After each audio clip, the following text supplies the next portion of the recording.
good idea, good topic. Where'd we get it? We stole it.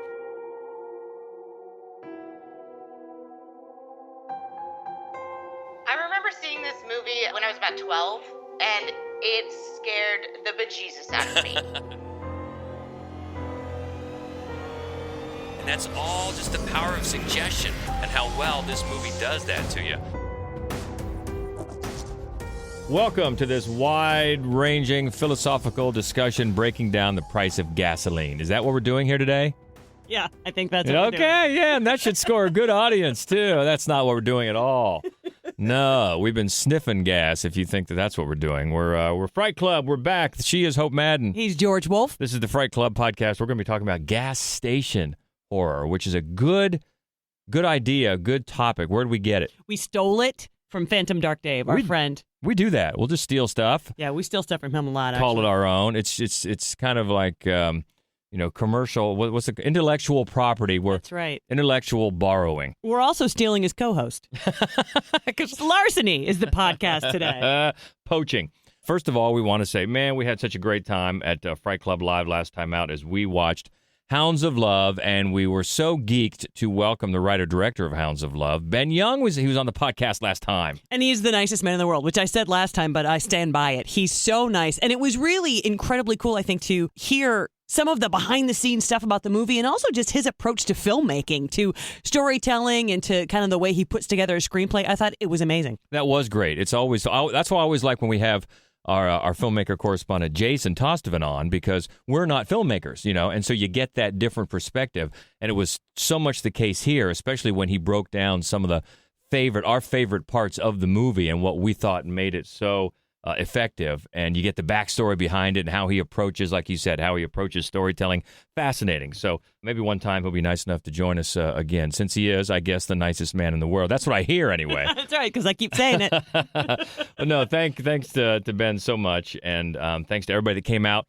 And to Cicely, again, from the Owens Group, because she helped us out. She came up with some free passes and T-shirts for everybody to see the movie Ready or Not, which by now we've already seen and we enjoyed. Oh, it was so fun. It was super, super fun.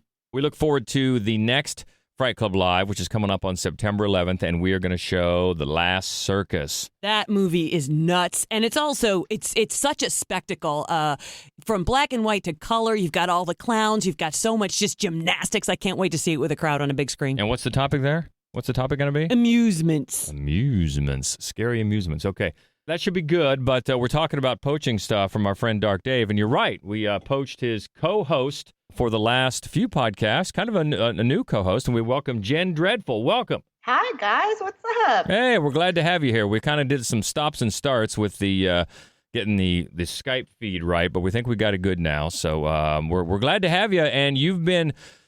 when you joined Dave's podcast, Dave's Pop Culture Podcast, was that your first foray into podcasting? Yep, very first. And you talk about, on that one, obviously, you talk about all things pop culture, but here, of course, we're talking about horror movies. So give us quickly, I know you're a big horror fan. How'd you get into it? What was your introduction to the whole genre? The whole genre? My first official horror movie was Candyman. And I saw that Nice. and I saw that in theaters. My mom took me, and it was supposed to be, she had no idea it was a horror movie. She thought it was about Sammy Davis Jr. Yes, or, something. And I was there, and I must have been maybe 7. And, Wow. Yeah, I was very young. One thing led to another. I saw that movie, and I was hooked. All right.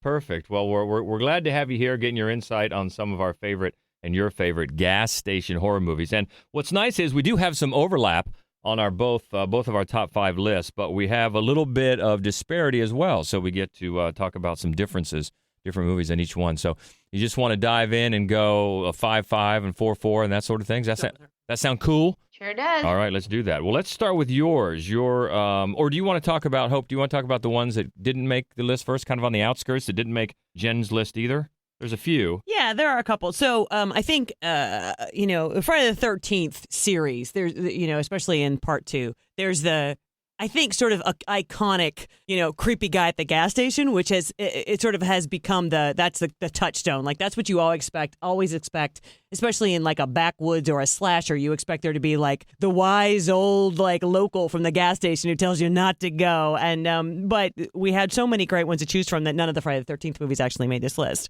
And then Wrong Turn, which is another one that I think kind of stole from that and kind of ran with it, mixed the Friday the 13th style with kind of the Texas Chainsaw Massacre style. And those movies are fun too, but also not good enough. And then there's one, actually, it's funny. Joy loves this movie. It's called Wind Chill. And it has Emily Blunt in it, of all people. Nice. And it's kind of a ghost story, like highway. It's fun. It's really, I enjoy it very much. And it has a very different, super creepy gas station scene. That's worth checking out. And there's one that you mentioned last week because we talked about it last time. Spoorloose, The Vanishing, the original The Vanishing. Oh, yeah. Yeah, we did, because so much of that, well, it begins at the gas station. But again, it's not centered around the gas station. So those are a few that were on the outskirts looking in. So we'll start with Jen's number 5 of gas station horror. What are you looking at? My number 5 choice is House of a Thousand Corpses from 2003, written and directed by Rob Zombie. The story follows 2 couples who have hit the back roads of Texas in search of offbeat roadside attractions and end up stumbling upon Captain Spaulding's fried chicken and gasoline. Howdy, folks. You like blood, violence, freaks of nature? Well, then come on down to Captain Spaulding's Museum of Monsters and Madmen.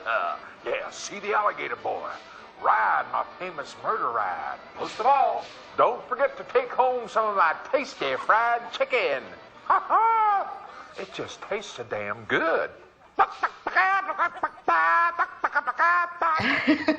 This full-service gas station is not only serving up chicken, but also doubles as a type of oddities shop and hosts the Captain Spaulding's world-famous murder ride. The unsuspecting couples think it's all fun and games until car trouble strikes and they come to be at the mercy of the murderous Firefly family. Unwilling to play the family's games, they are now fighting for their lives against such enemies as the dreaded Dr. Satan. Dr. Satan! It's funny, it's gruesome, it's gory, just an all-around good time.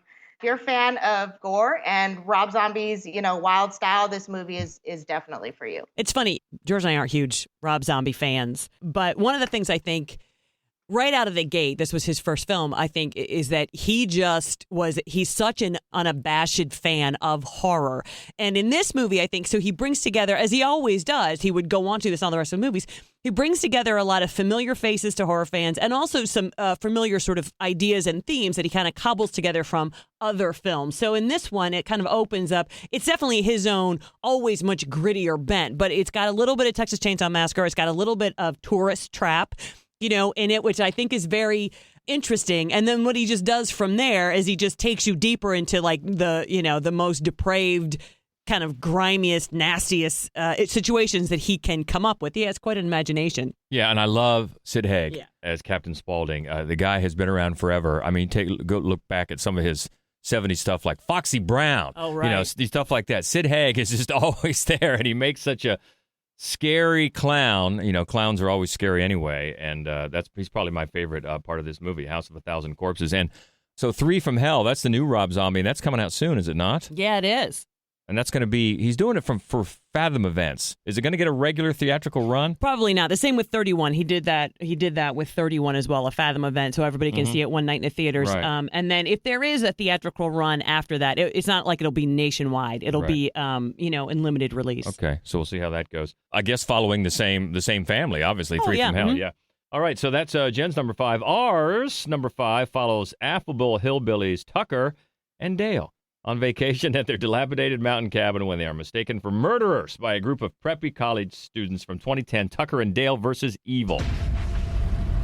Did you see the way those guys looked at us? No. We got your friend! They captured Allison! Oh, it's some pancakes. You hate pancakes. I'm gonna make you something else. This is a suicide pact. These kids are coming out here and they're killing themselves all over the woods. Oh my God, that makes so much sense. This was like the most fun movie ever. I was really surprised because often, I came into it thinking it was going to be kind of a spoof. And in a certain way, it sort of is, but it's also kind of homage horror. I think the filmmakers, again, clearly are fans, right? They're fans of it. And what they did, of course, was just turn the whole like hillbilly horror on its ear, where what happens is the attractive college kids misread everything. And then the affable hillbillies they think that it's college kids with a death pact because they just keep flailing around and killing themselves. It's so incredibly funny, and it all starts as they pass each other on the way to the gas station. And I think it's at the gas station where you recognize how well these filmmakers are going to sort of recreate this atmosphere. Yeah, and we love Alan Tudyk in pretty much everything. Go back to Pirate Steve in Dodgeball. And Tyler Labine as Dale. They are great together. And it is funny. And it's got gory, too. It's got some blood. It's got some falling into the wood chipper kind of thing. But smart, too. This is one where I didn't expect to enjoy it as much as I did. And I loved it. And have we shown it? I know we've shown it at Fright Club twice maybe now. Well, we should. Because it's worth a repeat. And it was funny. It sat on the shelf, I guess, for like 2 or 3 years before it finally came out. And you keep hearing rumors about another one. And I've heard from rumors here in the last few months, so I don't know where that stands, but hopefully that's going to come to fruition here before too long, because I think it deserves one. Oh, I do too. I think it could be incredibly funny. Oh my gosh, this movie is hilarious. At first, I wasn't really quite sure about it. I thought it was going to be, this is stupid, but it was streaming one night, and me and my husband decided to throw it on and have a couple of beers, and it's perfect for that. It's a perfect funny Saturday night, watch it at home and laugh your ass off type movie. Yeah, exactly right. And that is our number 5 for gas station horror, Tucker and Dale versus Evil, which moves it up to Jen's number 4. And it's a big one. It's a good one. For my number 4 movie, I've chosen Cabin in the Woods from 2011. Sign says closed. We're looking for, what's it called? Tillerman Road. Now, to get you there, getting back. That's your concern.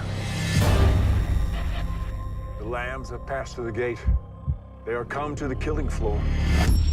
I seriously believe something weird is going on. We have to stay together. This isn't right. We should split up. Yeah, good idea. Really? This movie is just an all-around great time. It follows a group of college kids, and they're going out out of town for the weekend, to the aforementioned cabin in the woods and have a good time, throw back some beers, the typical college getaway. Before they get to the said cabin, they stop their RV at a broken down, creepy, out in the middle of nowhere road stop gas station to ask directions because, of course, they're lost. Why wouldn't they be lost? So in this moment, our creepy gas station attendant comes around, scares the group, gives vague, ominous answers to their questions about where they need to get to.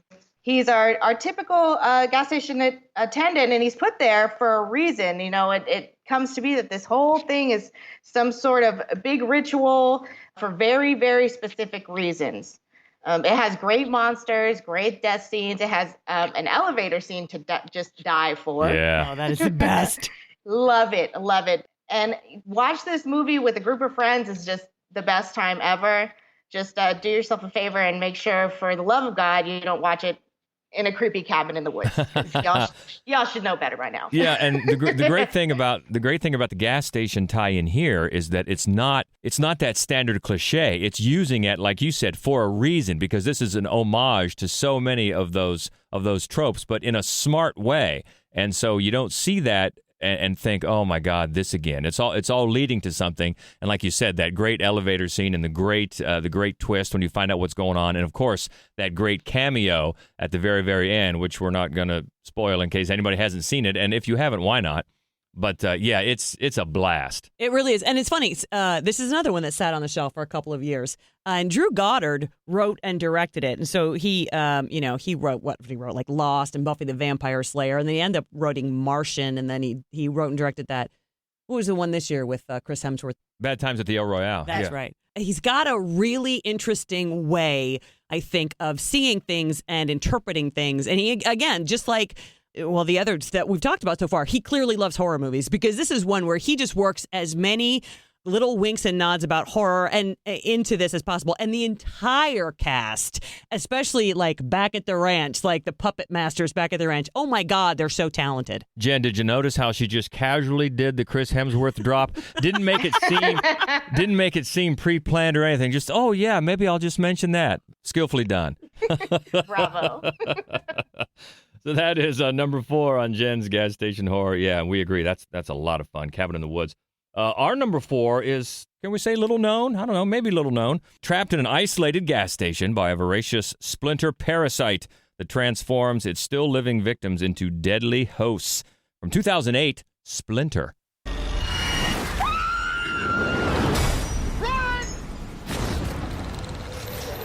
Watch the splinter. Don't want to stick you. Here. It's gonna get near me. It's gonna kill it. You okay? Don't touch it. So this was our number 4. It was also Jen's number 3. So tell us, Jen, what made you decide to put this on the list? Well, the whole movie takes place at a gas station. Basically the whole thing is they're isolated inside the gas station. And I just really loved the effects in this movie were fantastic. Oh my gosh, it was such a great time. It's not like really anything I've ever seen before. So I like it. I just really enjoyed it. Yeah, this one his director was Toby Wilkins. And the one in the cast face you're going to recognize is Shea Wiggum. Even if you don't know his name, he's all over the place, and he's always good. And this is one that surprised me. I don't remember why we watched. I guess we were reviewing it for something, a film festival or something, because it did get. I don't think it got a wide release rollout, did it? It did not. I think it was one a few years ago when we used to write for this the blog out of London. We would cover films that were screening at different film festivals in London. I think that's how we got a chance to watch this. And I was so surprised by it, and I just loved it. And like you say, Jenny, I loved that it really is different. On the surface, it seems like it won't be, because it's kind of a little bit of a zombie film, sort of. And it's got, like city couple, and they're going to go camping, and it gives you that kind of outsider isolation kind of an atmosphere. But it's very almost entirely located at this rural gas station, and you've got this drug addict sort of couple, and they're going to hold up the gas station. They're going to hold up this couple. But then out of nowhere, and in moments it reminds me of the movie Slither, because it takes that zombie premise and it takes sort of a space alien premise, and you never really know what's going on. But the effects, the way that, and again, in this case, reminds me sometimes of The Thing. Like it's, the way that the splinter affects the human body and what the body winds up doing. It's so creepy and weird and claustrophobic in this gas station sense, but also I think very clever in the way that they try to survive and the ideas that they come up with. I just thought it was thoroughly enjoyable. I also like it manages to get the, just like in Blues Brothers, it gets the 1060 West Addison address in there. It's on the address of where the one character wants him to go to the bank to go to the lockbox and get the nest egg. The address listed 1060 West Addison, Chicago, which is Wrigley Field. A nice little homage there. But yeah, I agree with you about the effects. Reminded me sometimes of The Thing, especially really the first real good time we see it start splintering. Reminded me of that out of The Thing. I just want to say that when I first saw the movie, I was so annoyed by the character Costanzo. He's the boyfriend. The boyfriend, right. Yeah, and he was just so weaselly and nerdy and wimpy. I'm like, there's not even one redeeming quality about this guy, but it had great character development toward the end, and he becomes our hero, I guess, that we need him to be. Okay, so Splinter on both our lists, our number 4 and Jen's number 3, Gas Station Horror, and that is from 2008. Man, it doesn't seem like that long ago. So that means we're up to number 3 on our list. And boy, this is a classic. On the way to California, a family has the misfortune to have their car break down in an area closed to the public, inhabited by violent savages ready to attack. From 1977, the original, The Hills Have Eyes. Mister, don't take your family back in that area. The silver has been gone for 40 years now. Besides, there's nothing back in there but animals. We're lost. The old creep told you not to get off the road.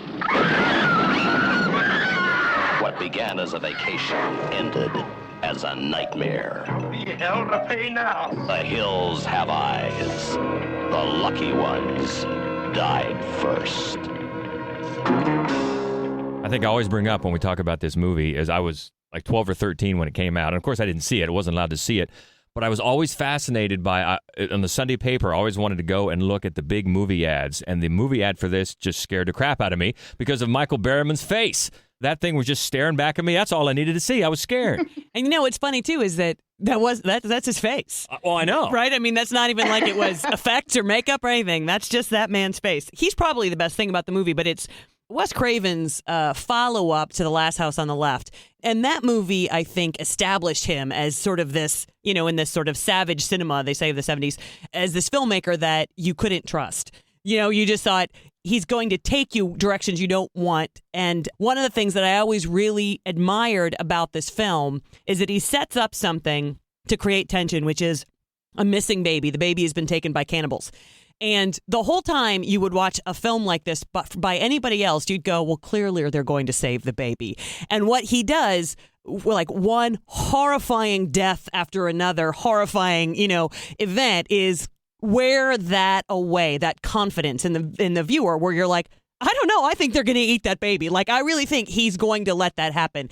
And I always admired that in him as a filmmaker with this movie. And of course, it all starts when the family stops off at Fred's Oasis to get some directions and some gas because they're going to look for, some silver in the old silver mines. And Fred, who's played by John Stedman, he's like, don't take your family out there. Don't do it. And it's because his son is Papa Jupiter. We'd be introduced to Papa Jupiter later. Yeah. So Papa Jupiter has all of the other kids, Pluto and all of the other kids, and the kids are all rednecks, and Michael Berryman is one of them, and they're going to do horrible, horrible things to this family from Columbus, Ohio. By the way, which, like, my absolute favorite thing about this is that the one kid's wearing an Ohio State t-shirt the entire film.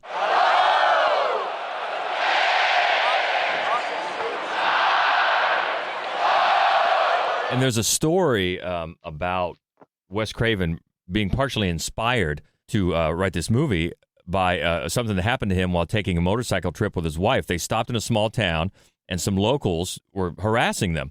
And then Wes Craven mentioned that, he'd call the cops or whatever. And apparently, according to the story, they said they could easily kill both of them, leave their corpses in a nearby salt mine, and no one would ever know.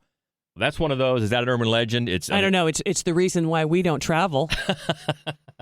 It's certainly a creepy story, and it could see if happening to a creative person, writing something it has inspiration from that, because that's definitely creepy. But as we've talked about before, this originally had an X rating, and they had to cut a little bit of it to get the R. And you're right. You're so right about him being a filmmaker early on that you couldn't trust, which was so almost the opposite of when you would see interviews with him and things like that. He seemed like such a gentle soul, and he just, when you look at the Last House on the Left, man, that was mean and nasty and raw, and this one so is too, even in its R-rated form. That you're right, you're always not quite sure what he was going to do and what he was going to have these characters do, and then your mind filled in the blanks, and that's always more terrifying. And this one still holds up definitely today. I remember seeing this movie when I was about 12, and it scared the bejesus out of me.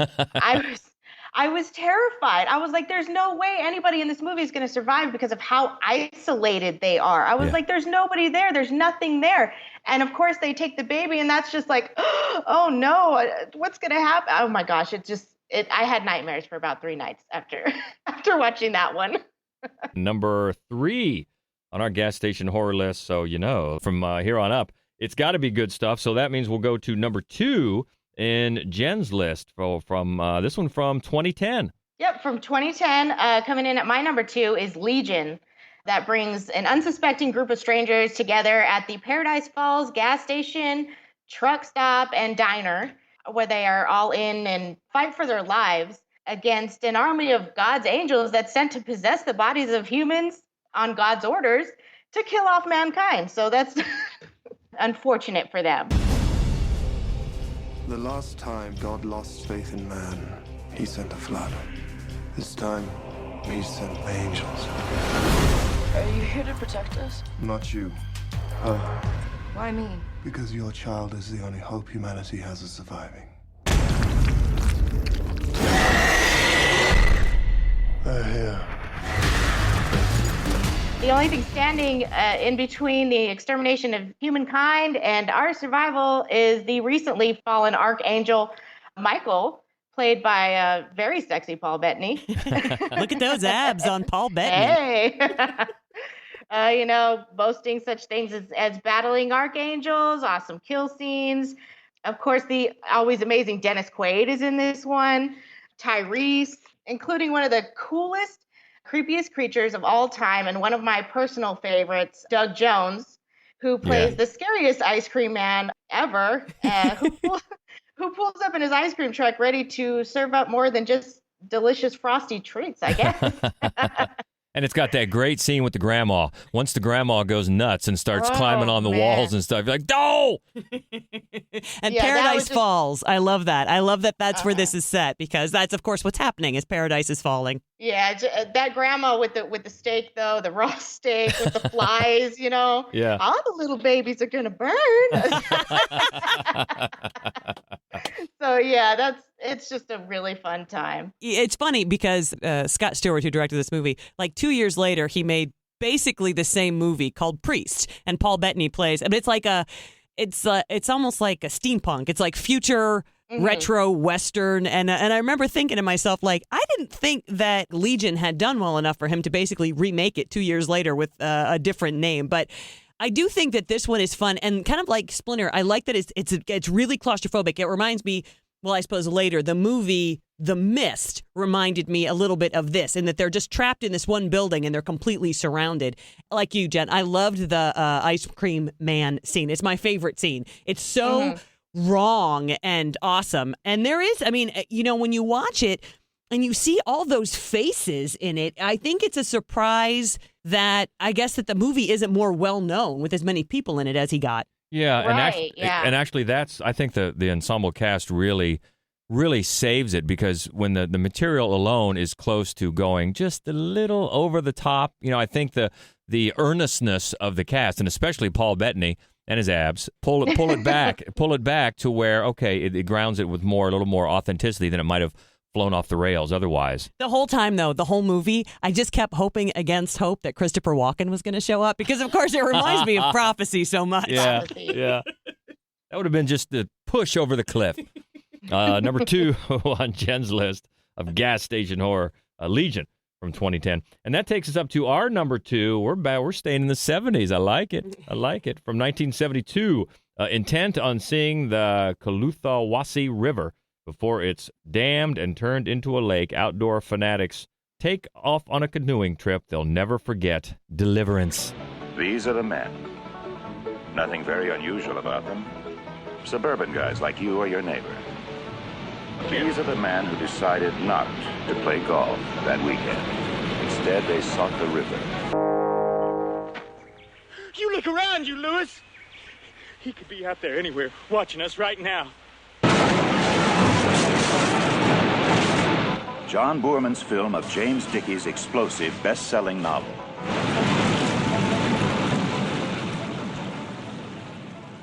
Come on, squeal!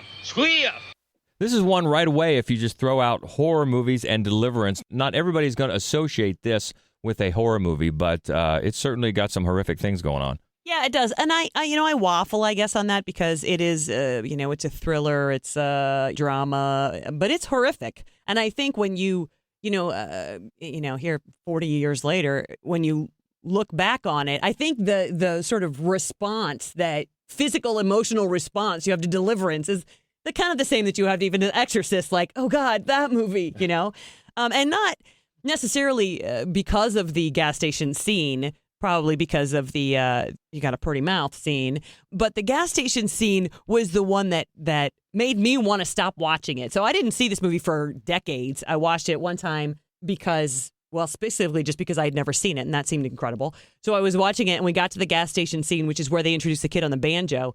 And then inside, there's like this grandma lady, and the whole thing felt to me, sitting in my comfy chair, as too authentic and too exactly what I think it's like when you go into the woods. And I thought, I don't think I can finish this movie, because it was just like, all of the people who, of course, wound up being on the whole, locals that they cast, which only confirmed, A, my fear that this is much too authentic, and B, that I should never go into the woods. Yeah, and that gas station scene, the dueling banjos scene, was actually the first scene that director John Borman shot. And then after that, it was filmed pretty much in sequence. But everybody remembers the look of that banjo player, an actor named Billy Redden. And he actually didn't play the banjo. He didn't know how. It was somebody else's arm that was kind of draped around him that played it. But boy, what a look. You didn't forget that. And it's one of the things that made you think something is off here. You're right. Using the locals, man, especially one of them. I think one of the main locals that caused him trouble was a guy Burt Reynolds knew from working in like a Wild West show, and he couldn't read or write, and there's a surprise because, I mean, look at the guy. But man, they were scary backwoodsmen, and I know for you that would be just the push, like, oh my God, no. This is one I hadn't seen until I was an adult. Maybe 10 years ago I first saw this movie. Like you said, it was just too authentic. I mean, oh my gosh, they were so creepy, and I guess it's authentic because of the actors they put in it. I mean, they are authentic. Yeah. So, but yeah, it was really creepy. And yeah, that gas station scene was, I was like, oh my God, what am I watching? It really set the stage, you know? And Absolutely. Yeah. And even for people that may not view it as a horror film, you've got to admit that that ending has been used in so many different horror films, you know, from then on. I mean, Carrie would be the first one that comes to mind, but there's so many that in different ways kind of restage that same someone coming back to life sort of thing, jumping out or sticking your hand up from the grave or something like that. It really has become quite an influential scene. If you don't think of the rest of it as a horror movie, that one sure has its place in horror lore. It's one of the most terrifying movies I've ever seen. So for me, it's firmly a horror film. No doubt. And that's why it's number 2 on our list of gas station horror, and that takes us up to Jen's number 1. Well, it happens to be everybody's number 1. And our number 1, as if there was going to be any doubt for both of us, for all of us, the Texas Chainsaw Massacre, 1974. This is the movie that is just as real, just as close,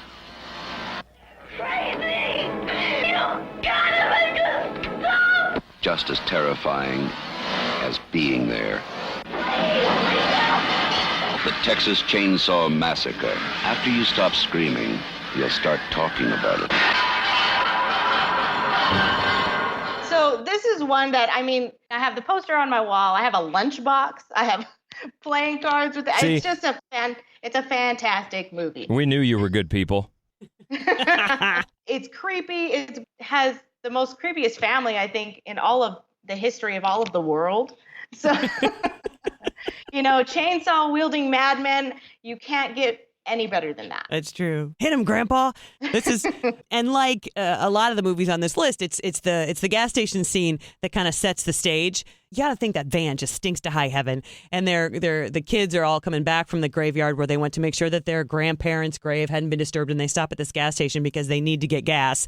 And then you've got the kid who's out there cleaning their windshield, and then he keeps leaving and coming back and leaving and coming back, and then of course they all, a couple of the guys buy some barbecue, and later you realize what a bad decision that is. And, and then, of course, the cook, it's where they introduce that character, who's a great character. I mean, Leatherface gets a lot of love, and rightfully so. Leatherface is a great character. But the other two in the family, the hitchhiker and the cook, they are just brilliant. And I love also one of the things that this one does that a lot of other horror films, they introduce ideas at the gas station, and then you never see the gas station again. But this one, it's where they set the stage, but it's also where you think that maybe she's going to find help.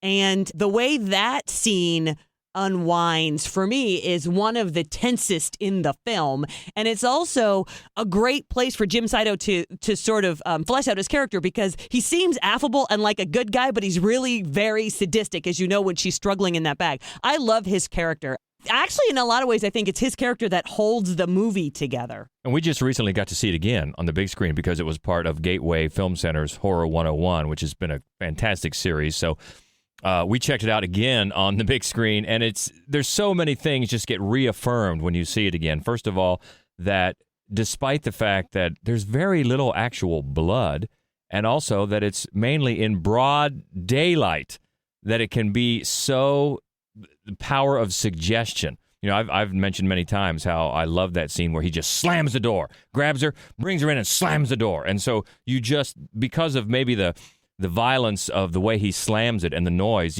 my mind just starts thinking about what's going to go on behind that door. And that's all just the power of suggestion and how well this movie does that to you. It's so worth, anytime if there's any theater in your area showing it on the big screen, man, it's one to revisit again and again.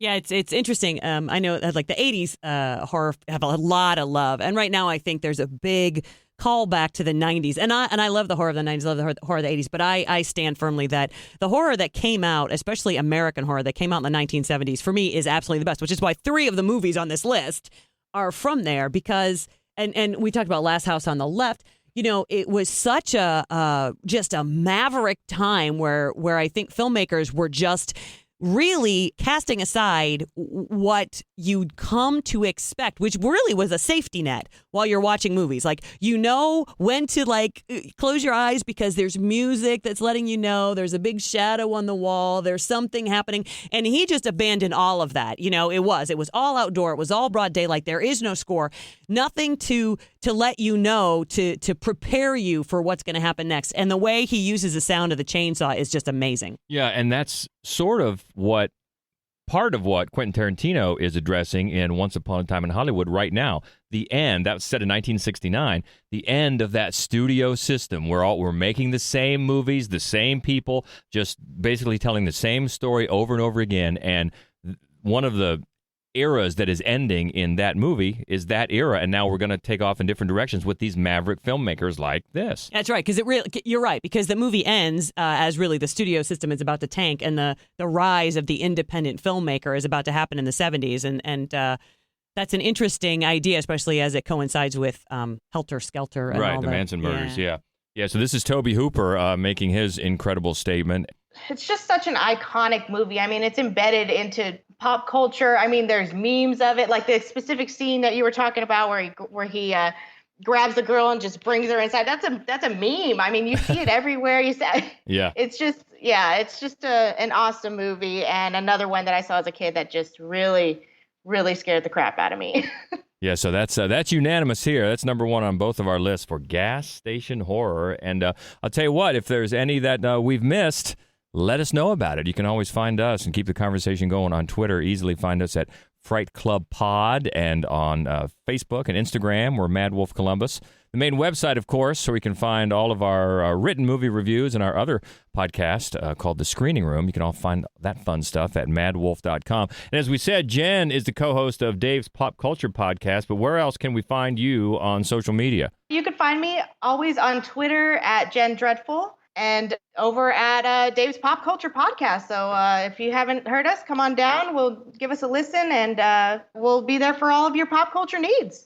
And especially, here's my favorite are the trauma. You guys cover trauma a lot. And I know that we haven't done a trauma countdown yet, actually, over here. So maybe that's another co-hosting gig we can get coming up in the future. But I love that. And also I love, we were talking about that for your birthday month, you got to pick what you guys were covering. Is that right? Yes. He loosened the reins a little bit and gave me 4 movies for my birthday months. And I believe we have number 3 movie is coming out soon. So I already have 2 that are available to listen to right now. One is a trauma movie, and it is Romeo and Juliet. And then the next one is American Mary. Nice. Those are yeah. So get on over there and listen to those. Let me know what you think. Yeah, that is good stuff. American Mary. We've talked about that one a few times, and with good reason. Romeo and Juliet is my favorite trauma film. I like it even better than Toxic Avenger. This is mine, yeah. Awesome. Well, Jen, we can't thank you enough. We'll be listening to you on Dave's Pop Culture Podcast and hitting you up on social media. And as we said, our next Fright Club Live is going to be September 11th. We'll be back at Gateway Film Center, Columbus, Ohio, as always. And by the way, it's getting close to Halloween, getting close to October. If there's any way you can make it to Gateway for Nightmares Film Festival, let me tell you, it is going to be awesome. We've got some great great films coming up. So look up Nightmares Film Festival online, and you'll see why we would love to see you out there. So until next time, she is Hope Madden. He's George Wolf. And this is the Fright Club podcast. I think Jen knows what to say. Stay frightful, my friends. Yay!